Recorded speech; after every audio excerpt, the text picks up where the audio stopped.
Assalamualaikum warahmatullahi wabarakatuh.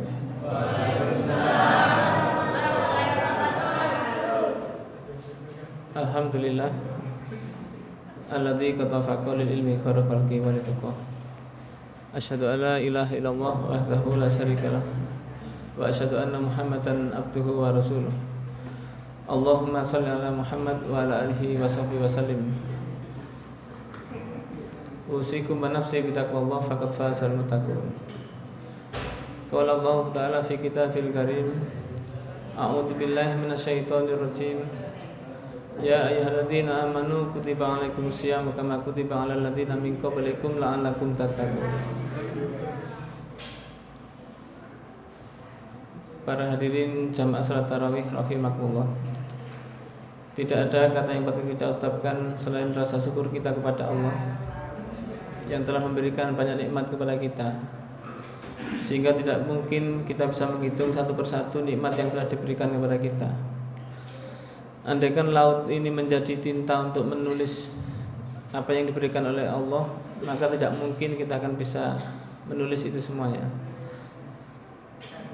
Banyak nikmat yang telah diberikan sehingga hari ini yang kita rasakan memang sehat, usia kita dipanjangkan, dan hidayah yang selalu menyertai kita.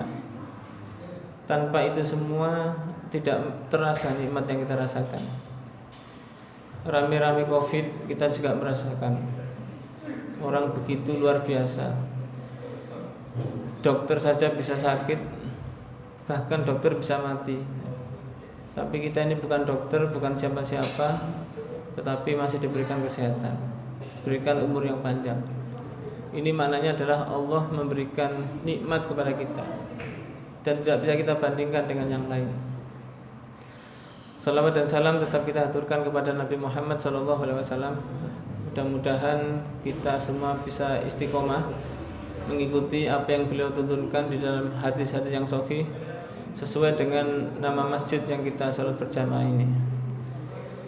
Para jamaah hadirin sekalian rahimakumullah.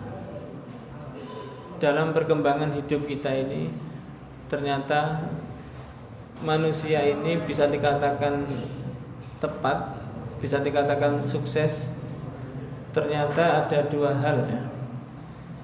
Yang pertama itu semua kita lakukan dengan ilmu, dan yang kedua kita lakukan dengan sifat takwa. Tanpa ilmu dan takwa ini, hakikatnya kita ini terasa hampa. Ada manusia itu melaksanakan ibadah, tetapi ketika ibadahnya tanpa ada ilmu, maka akan jadi rusak. Seolah-olah ibadahnya benar, tetapi salah di hadapan Allah. Seolah-olah saja.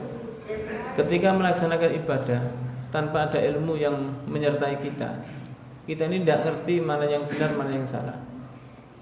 Kadang manusia itu merasa sudah benar, tetapi ilmunya salah. Kita bisa membuktikan bahwasanya ada orang ini yang sama-sama membuat entah itu mie ayam atau pangsit atau roti. Yang satu memiliki ilmu sehingga ketika membuat pangsit mie atau membuat roti itu tahu ukurannya. Berapa ukurannya, gulanya berapa, tepungnya berapa, maka itu pun akan jadi yang enak. Tetapi bandingkan dengan ada orang itu yang tiba-tiba mencampur gula, tepung dicampur dan satu tanpa ada ilmunya, maka rasanya pun juga akan berbeda.